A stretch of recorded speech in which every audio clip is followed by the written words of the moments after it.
Why should I want Mashiach otherwise? I want it to come from a positive place. And you know what? That's exactly the Rebbe's point. That's exactly the Rebbe's point. And I remember after Gimel Tammuz and before Gimel Tammuz, that was the whole talk, right? Jews always wanted Mashiach. What was the Rebbe's chiddush? And the answer was the Rebbe didn't want Mashiach because of tzodas. He wanted Mashiach, as the Rebbe would say, because Ben Shegolo Me'al Shulchan Aviv, a son who was exiled from his father's table, that's enough of a tragedy. You don't need anything more. And listen, there's two answers to your question, young lady. Answer number one, you gotta learn. There's no way you can want Mashiach unless you have tragedy without learning about Mashiach. And learning about Mashiach means pashut, understanding Mashiach. And I tell you, I'm coming out from yeshiva. So when I was in shul, the boys, every day, after daven, someone reads Hayom Yom, and another boy says, Yana Mashiach Agula. And it bothers me, because in Yana Mashiach Agula are all these rah-rah. You know, Mashiach's going to come, and we're going to have candy. Mashiach's going to come, we're going to have cookies. Mashiach's going to come, and we're going to have nice shoes. Mashiach's a limud, and it's an iyun. And no Gadol B'Yisrael in the history of the world gave us more of that limud than our rebbe.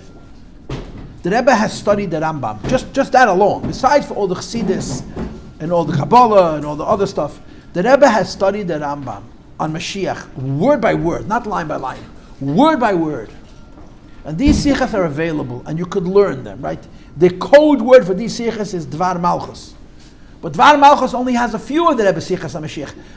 I have a book I made. I mean, since people made much better books, I made a book that I never published, going through the Rebbe Zichas on Hilchos Mashiach. I taught it to Machon for years. It's one of the few things that I didn't put up on my website, but I have stuff on my website on Mashiach.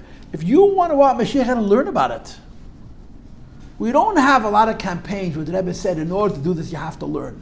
When it comes to Mashiach, the Rebbe said, you have to learn. If you don't learn about Mashiach, Mashiach becomes a fairy tale, becomes a nice dream. I believe in Mashiach, I have no idea what it means.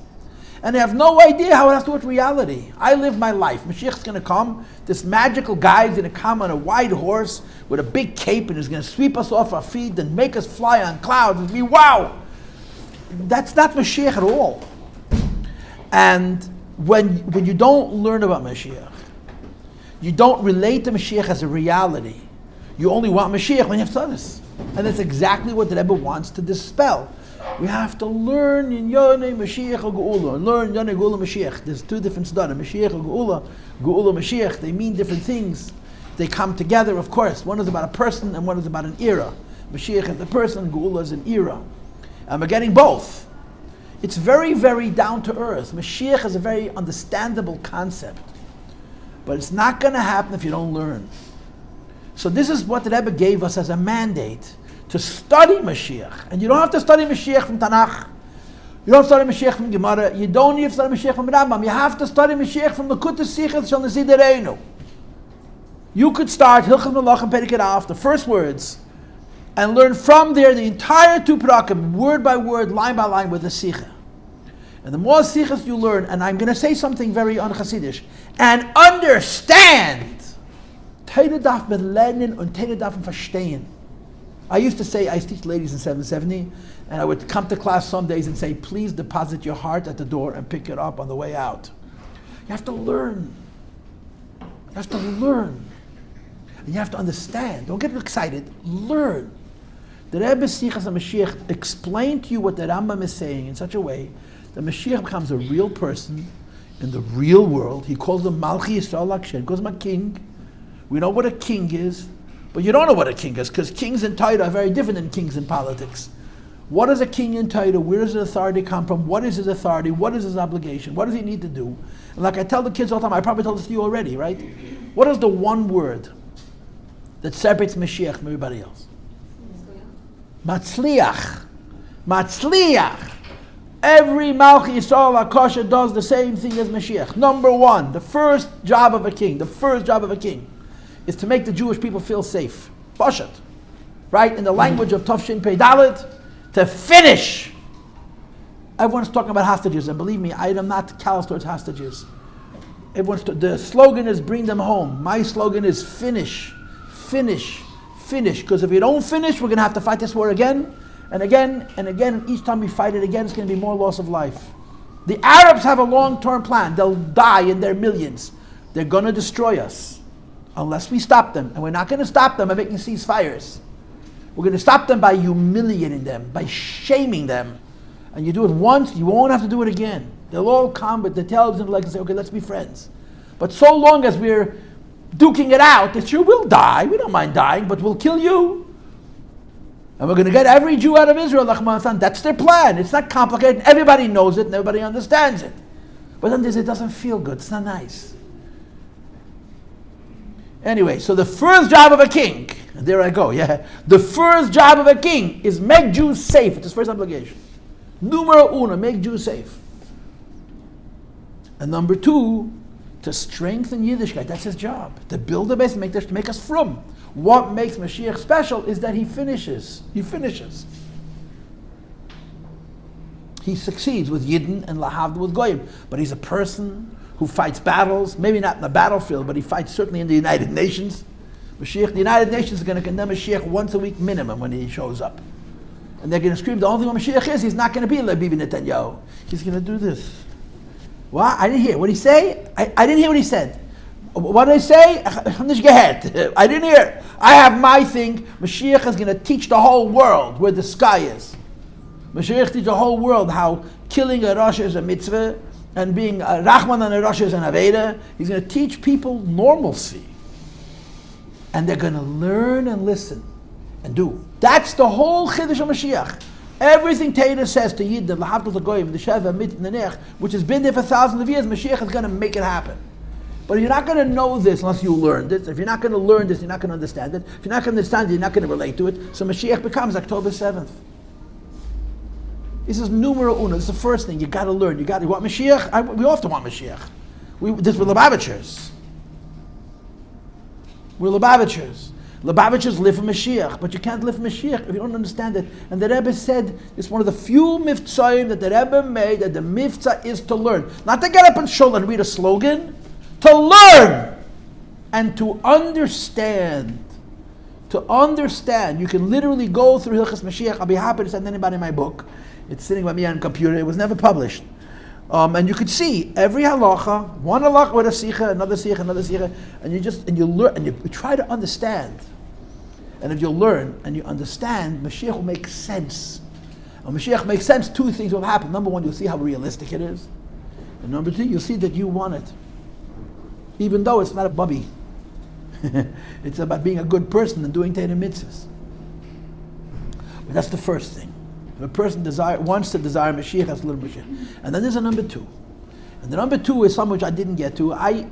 The school always wants me to talk about Vata Tetzaveh, Purim Cotton. To me, Vata Tetzaveh is Gimel Tammuz. But the Rebbe did give it out, Purim Cotton. Again, you all are the greatest, the brightest in Lubavitch. I really believe that. So I'm imagining you've all learned Vata Tetzaveh, probably more than once, from different teachers. And I'm sure every teacher has their own spin on Vata Tetzaveh. But when you learn Vata Tetzaveh, in my spin, and I'm just one teacher, there's so many key points. But the ultimate key point, what is the final key point of Vata Tetzaveh? The final key point of Vata Tetzaveh is V'yikhu elecha.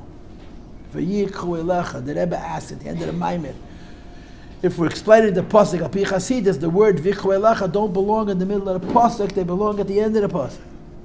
After you say Kosas Lamor, then the V'yikhu elecha, not before. So the Rebbe answers that Moshiach, Moshe Rabbeinu, the Rebbe the Nasi, can only be mashpia on Yidden to a certain extent by himself. He can only give Yidden one type of Kosas Lamor and not a higher type of Kosas Lamor.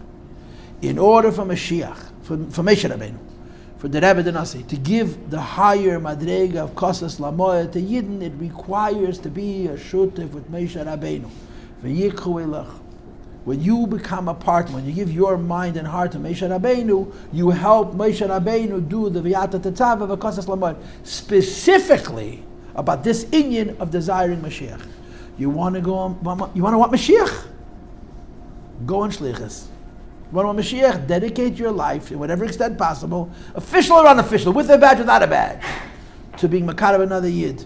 Because in our partnering in the Rebbe's work, we get the koiches for Kosis Lamoir to desire Mashiach. Those are two distinct ideas, people. Two distinct ideas. But the question is very valid. I only want Mashiach when tzaddas happen, of course. That's how it always was. And the Rebbe is trying to change that. He wants us to want Mashiach not just because of tzaddas. And there are two key points that he gave us to do. Number one, we have to learn the Mashiach Agula. Why am I screaming at you? Why am I screaming? I do with Q&A with the Bacham on Thursday night, and I'm screaming. I said, I'm not screaming? Let me see if I can not scream by the girls also. We'll have to scream before I can talk softly, right? Why am I screaming? Number one, you have to learn the Mashiach Agula. And number two, you have to do Miftzayim. You have to Makarav another Yid. When you become a Shuttif with Moshe Rabbeinu, something happens to your neshama that allows you to relate to Mashiach as a real thing. So that's the job. Questions or comments? Talk loud and clear. If the whole thing that wanting Mashiach shouldn't be because I'm sorry for that, it's going to be amazing when Mashiach comes, why do you teach that to kids? Like the whole thing about Mashiach is like, oh, there's going to be candy on the trees. Like, that's not true. Because the teachers are children. Because the teachers are children. And they're not only in nursery, they're in high school also. I don't understand it. Mashiach is taught so fantastically. It's taught like a fairy tale. That's not our Mashiach. It never was, never will be. What do I think? I think, it depends how little the children are, but I certainly think girls in school should learn about the idea of Shleimus Atei Mitzvah. You ask the average boy and girl in Lubavitch, have you ever heard the word Shleimus Atei Mitzvah? He doesn't know what you're talking about. That's the Rebbe's Mashiach. The Mashiach of the Rambam. Mashiach is going to come and will be able to do all 630 mitzvahs. That's Mashiach. And they say, that's boring. It isn't boring if you study it enough. But it's so cheapified, it's so dilute, it's so incorrectly presented, and I don't know why. I think the reason is because the people teaching it never learned it themselves. There's so much on Mashiach in the Rebbe's Torah alone. In the Rebbe's Torah alone, just learn the Sichos and try and understand. The Rebbe gave us a very, very realistic Mashiach, a logical Mashiach, a religious Mashiach, an avodah-based Mashiach, not a sit back and relax and retire Mashiach. And we just replaced it with childishness. I don't have a good explanation for you. It bothers me. When every time a kid gets up in yeshiva and he says one of these slogans, teach halach and Rambam. Explain an idea. What does Kamayim Yom Echasa mean? What does it mean? What does it mean? What does it mean? What does the guards even Kevis? What do these things mean? Every one of the things is an idea that's real and logical and Torah. And it makes Mashiach real. And we've replaced it with something very simplistic. So somebody told me, because everybody's dumb, and I just have a hard time accepting that. I just don't accept that. I don't. I guess it starts when we're teaching young ones, where you're supposed to teach it in an exciting manner. You think? What would happen if you talk to children about the idea of people being good instead of candies? People not lying, people not cheating. You do. That is I don't understand. Mashiach is it is such a beautiful fantasy. But it's a fantasy that has everything to do with the most profane of the four-letter words. By the way, you interrupted, which is work, W-O-R-K. You know, the four-letter words are all dirty, right? The dirtiest of the four-letter words, especially in America, is work. Mashiach is all about avodah. It's not about retirement. I'm going to be better and you're going to be better. You're going to have more koyach not to listen to Yetzer Hara. You can teach that to little kids. And it'll be more meaningful to them, and they'll appreciate that there's something that they need to do instead of open their eyes wide and hearing a story like the stories in the books. Will kids get excited about that? They'll get more excited about it. They'll be able to understand how they play a role in it. The way Mashiach is portrayed is we're waiting for him. Is that what the Rebbe said to do, to wait for Mashiach? I'm asking you. I'm screaming again. The Rebbe said, Kabbalah's name is Mashiach Tzedkeinu B'Peil Mamish. Right? There's a big fight amongst the Shluchim. What's the Shlichus? But certainly, Kabbalah's name is Mashiach Tzedkeinu B'Peil Mamish is not put your hands under your feet and sit and wait. However you have to greet Mashiach and bring Mashiach and reveal Mashiach, it's a job. And it's a job that has to do with bringing light into the world, with making one more human being, one more yid do one more mitzvah, and then another one, and then another one, and then another one. It's avodah. And the lesson, the teaching, is goodness and kindness, right? The Rebbe used to say in Hebrew, tzedek v'yesher, righteousness and fairness. In English, you would say goodness and kindness. That is an obligation on each person. It's not an obligation on Mashiach. It's an obligation on. The Rebbe spoke to Goyim when they came to interview him from CNN. We must increase in acts of goodness and kindness.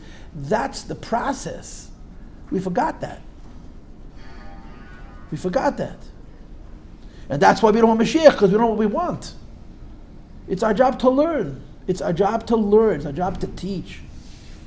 And again, I'm a shameless self-promoter. I don't have as much as I should, but I have a lot of stuff on Mashiach, and I have enough on Mashiach. I did a syllabus for the Shluchos. It's up there, where I went through the halachas and Rambam. And if you listen to that series of classes, I don't know what it is, 8 or 10 classes, you'll have a sense of the Rebbe's sichos on Hilchos Malachim. It's very quick, because it could take hundreds of hours to learn that same syllabus, but you'll get a sense of what the Rebbe is trying to teach about the reality of Mashiach. It doesn't make Mashiach less, it makes Mashiach more. Because it's about us, it's about avodah. Anybody else want to speak? Go ahead, talk loud. Looking forward to Moshiach because everyone's going to be good is a very practical thing, but looking forward to Moshiach because of Shlemus Service Based that feels only practical. Because of what? Because of Shlemus Service Based. That's the same thing. It's exactly the same thing. If you think about it and you do something, not if you sit and wait, it's exactly the same thing. Can I explain it? The ultimate issue that is on everybody's mind and in everybody's heart, and I'm still brainwashed. I mean, I'm waiting to become an apokaitis, or everybody around me has. The Rebbe said to us, we're closest to Mashiach than ever. And what's the proof? That people in the world, Yidden and Goyim, are better and kinder than ever. There's more goodness in the world today than ever before. You're not going to get that from the newspaper. You're not going to get that in the mikvahs in Crown Heights. You're not going to get that where the women sit and gossip. You're going to get this version of a terrible world where the anti-Semitism is so much violence, so much anger. And frankly, if you look at the world objectively, I tell this to you all the time, and study history a little bit, you'll realize how false that is. There's a philosophy here. The philosophy is, if I may simplify, and this is a big simplification. It is a big simplification. But nevertheless, let's go with it. Human beings want to be good. Every one of us. At least most of us. Jews and non-Jews. It's hard. Why is it hard? Life. If I come to school and I'm not as smart as the next girl, if I come to school and I'm not as pop as the next girl, if I come to school and people make fun of me, I have to compensate for my disadvantages doing something else to find a space for myself in this world, and sooner or later we all get around to sin. Some people steal, some people lie, some people are violent.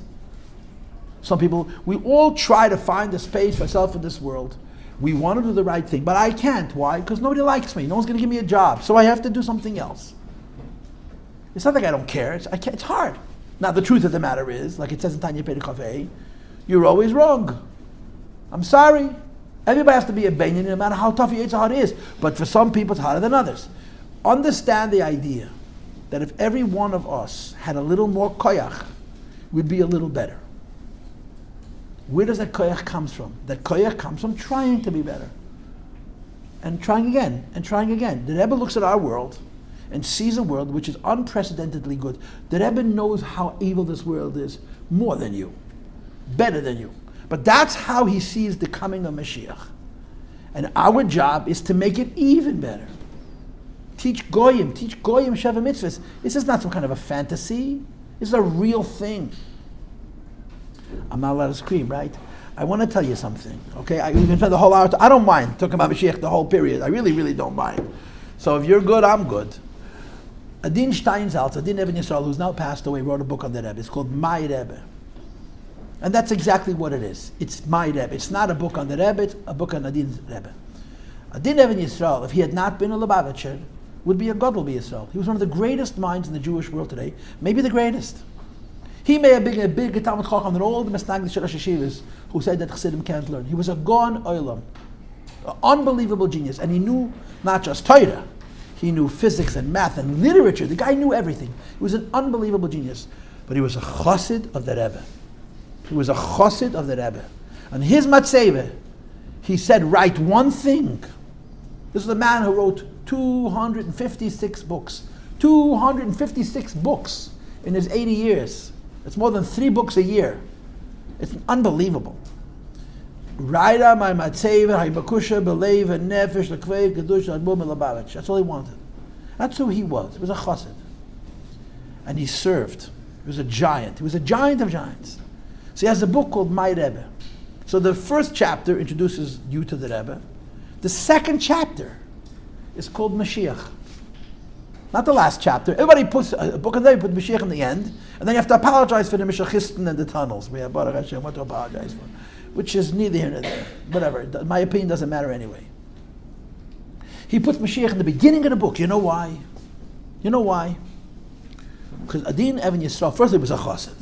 He was a chassid. He took the Rebbe for face value. The Rebbe says something, he means it. It's not just yippee-doo. It's not just let's have fun. But Adin Even Yisrael is so smart that he describes bringing Mashiach in Poshet, down to earth. Read the second chapter of his book. Just read his chapter of Mashiach. How Mashiach is a very realistic thing. He describes the Rebbe as a practical man with a vision for making the world better, one person at a time.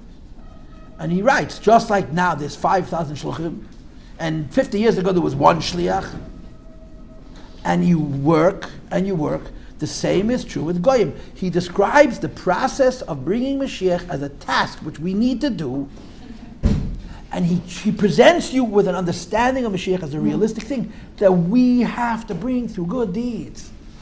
And if you read his book, you feel his frustration at the fact that people around him, that means us, have this fantasy idea about Mashiach. That ties in to Shlei B'Teirat Mitzvah. Shlei B'Teirat Mitzvah means what? Hashem had a plan for this earth. And part of that plan for this earth is that there is the holiest country and the holiest nation and the holiest truth. Eretz Yisrael, Am Yisrael, and Teres Yisrael. When Mashiach comes, those 3 things converge. All Yidden in the Holy Land, practically all Torah says, it's the maximum goodness that the Eibishter gave us. But alongside that, there are 70 nations who were given 7 mitzvahs, which is much, much more than 7, to be honest. That as we do our mitzvahs, they do their mitzvahs, and they're concurrent, they're interdependent. It's a very, very logical progression. It's a very practical thing, but we have to do it. It doesn't happen. We have to do it, and the foundation of it is that the world is ready. Goyim are ready for us to teach them. We're busy reading the newspaper or listening to the most negative person in the world tell us, I'm telling you the COVID vaccine was made to kill 1 billion people.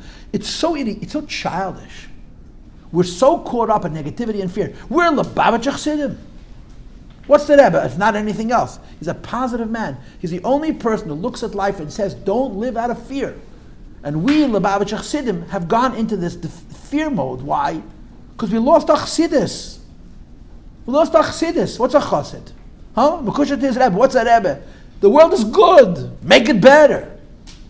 So what's left of Mashiach is a dream. Yeah, one day Mashiach is going to come because the Rebbe promised. That's not what he says. That's not what the program is. We have to bring him. And the beginning of bringing him is in our own heads. Shleimus HaTorah Mitzvah has to do with people being better. That's a very, very important part of Mashiach. And it's the part that matters to us. It's the part that the Rebbe talked about. It's the part that we skip. Why? Because he told me in the mikveh that Trump is a dangerous guy. Or Trump is a tzaddik gomer. I don't know. Another, either Trump is great, Trump is terrible. Kula amale please, I'm a shuganer. We can't decide if he's a good Michigan or a bad Michigan. Bad Michigan. I remember when Trump was president, I had big arguments with people very close to myself. Very close to me, family members. I would say, Goy, don't get excited. I mean, Trump was elected to get Rabashkin out of jail, which is a big schos. But don't get excited. Trump's not Mashiach. He's a goy and he's a behema lakula. He happens to have a weakness towards Jews. A Yid has to know his place and he has to know his shlichus. I don't invest myself in Trump. You have to vote. But Trump is the Messiah? The Mashiach is a Yid, Mashiach is the Rebbe. Am I making sense? Is this a revelation, or do you know? You should know this. You should know this from the 7th grade. I don't have to teach it to you. But I find that a lot of our kids didn't get this message. And it bothers me. Any other question? I can talk about Mashiach forever. I'm not going to get bored. Don't worry about me. Go ahead. It's more connected to something before. Is it better to call it October 7th because connecting it to Yom Tif isn't very good either? You know, we call the Yom Kippur War the Yom Kippur War. And it makes you shake. Call it the Yom Kippur War? Of course you did. They never called it by the name of everybody else. You ever say, was man ruft on Mohammed Sheishes Hayom? What's called by everybody, Sheishes Hayom.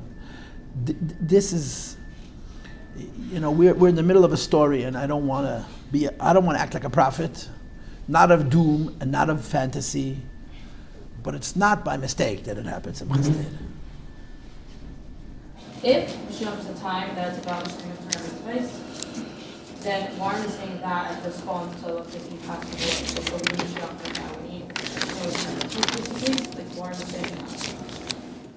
Why are we not deciding a time of no hardship, of goodness, like how is that comfort?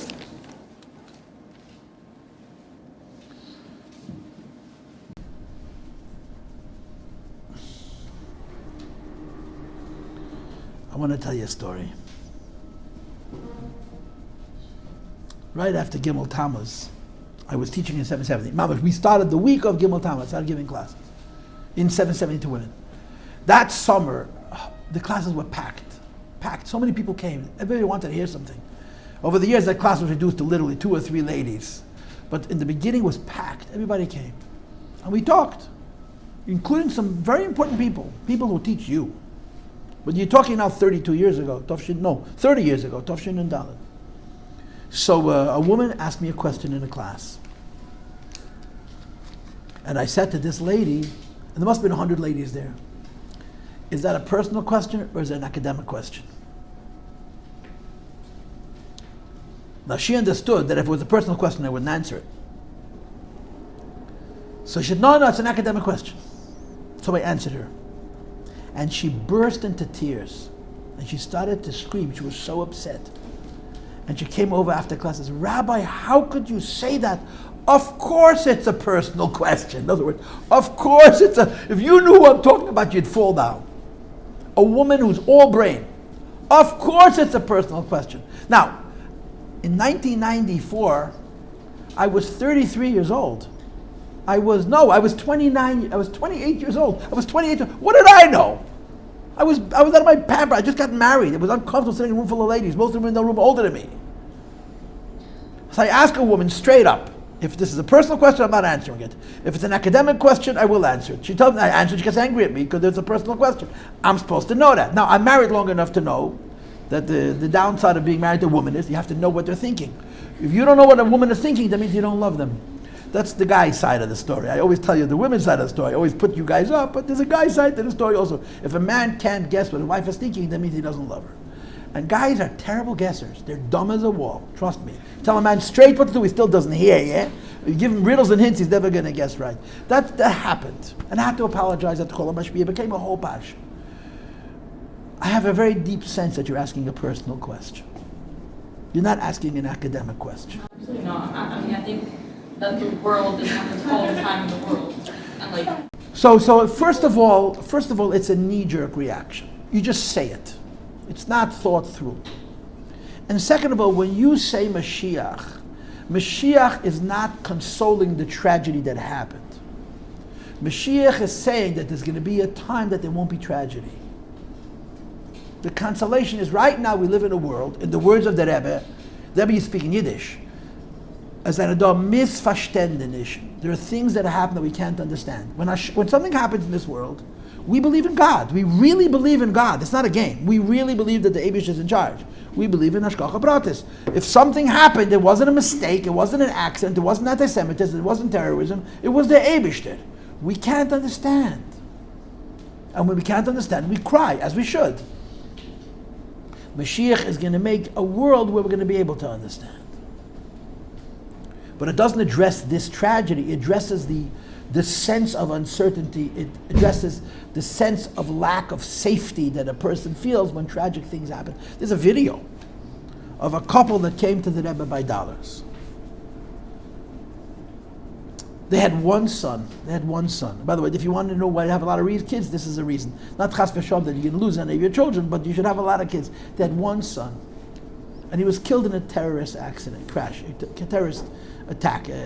Libya, Gaddafi, put a bomb on a plane, and it blew up over Lockerbie in England, and everybody on the plane died, including their son. Now they came to the Rebbe as a couple. They were not from people, but they were British, so they were more traditional than Americans. And I think they even spoke like a German Yiddish a little bit. They were elderly. You have to remember, it's 30 years ago, and they were probably in their late 60s. So they, so they remember the Holocaust, perhaps they remember even before. They remember a more traditional time. And they're talking to the Rebbe in a mixture of Yiddish and English. And they were introduced to the Rebbe. This is the parents of this and this boy who was killed in this tragic plane. It was 1986 or 87 when the plane was blown up. They came to the Rebbe probably in 1991. And the Rebbe says to them, what's the Rebbe supposed to say? I'm asking you a question. He's standing in line. There's hundreds of people. He has 30 seconds. What's he supposed to say? So the Rebbe says, Rebbe should help him. That going forward you should have only blessings. Now if you have one child and you lose him, there's no it's over. It's finished. You might as well be dead. I mean, it's a very, very dark place to be. But the Rebbe says to them, they shall help him that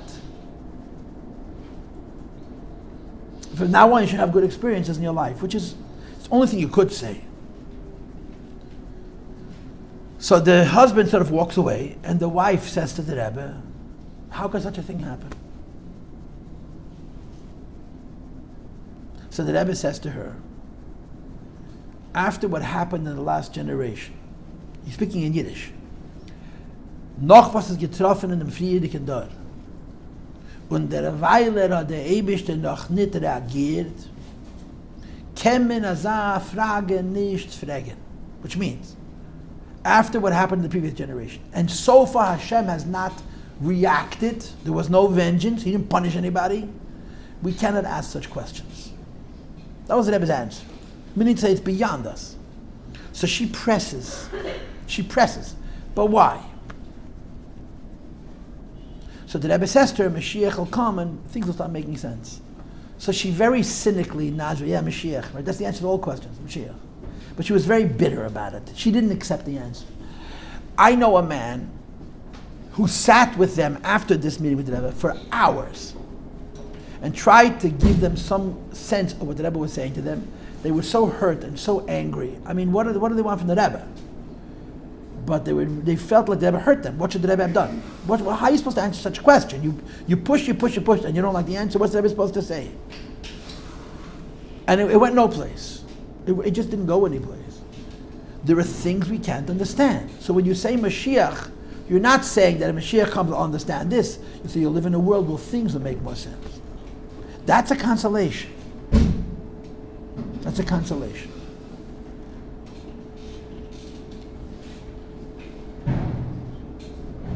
And I may sound like a heretic. When I go be Menachem Babu people of tragedy, I don't talk about Mashiach. I talk about tragedy. Questions or comments? Go ahead.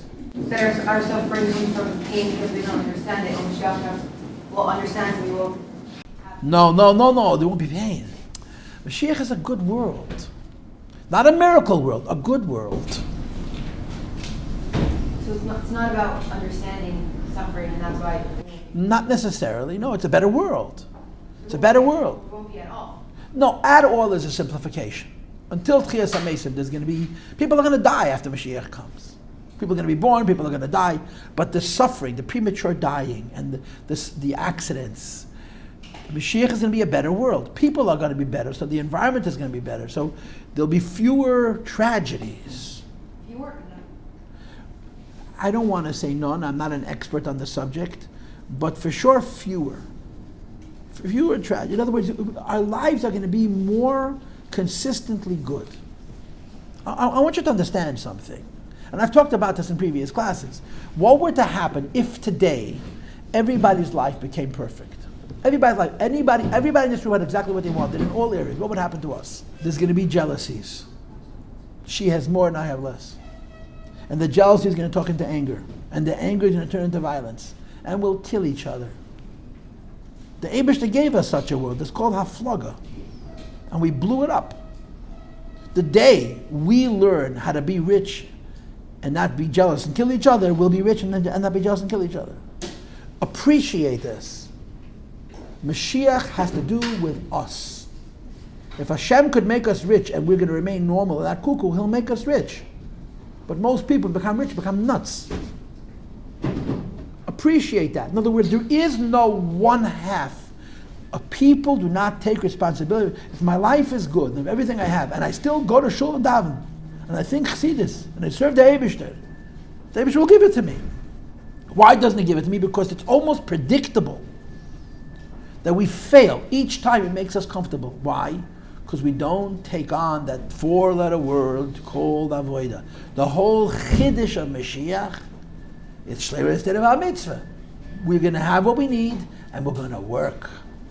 And it's the work which brings Him, and it's the work that's going to sustain Him. It's all about people.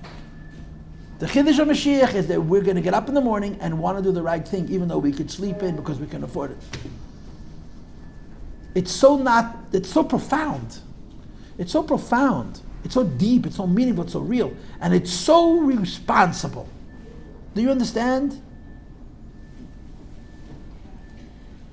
Any other questions? Okay, that was our lesson on Mashiach. Good topic.